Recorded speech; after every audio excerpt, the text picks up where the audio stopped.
নব্বই দশকে বিদেশ থেকে দুম্বার মাংস বা উটের মাংস আসতো। সেই মাংসগুলো প্রতিটি চেয়ারম্যানের মাধ্যমে চলে যেত, যাওয়ার পরে ওই চেয়ারম্যানটা আবার দুই চারজন যে কয়জন মানুষরা দেওয়ার ওই মানুষরা দিয়ে দিত।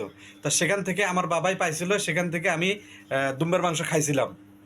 কিন্তু এখন দেখলাম রমজান মাসেও ওই খেজুর বরাদ্দ আসে, সেটা আমি জানতাম না, সেটা এখন জানলাম।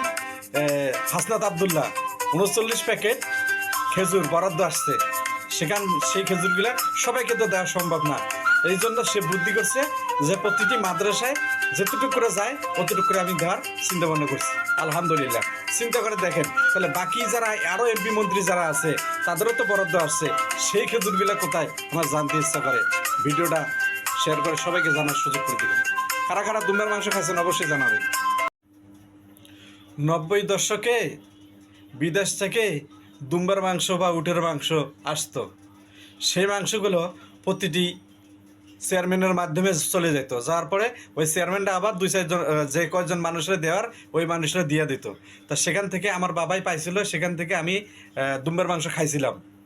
কিন্তু এখন দেখলাম রমজান মাসেও ওই খেজুর বরাদ্দ আসে, সেটা আমি জানতাম না, সেটা এখন জানলাম।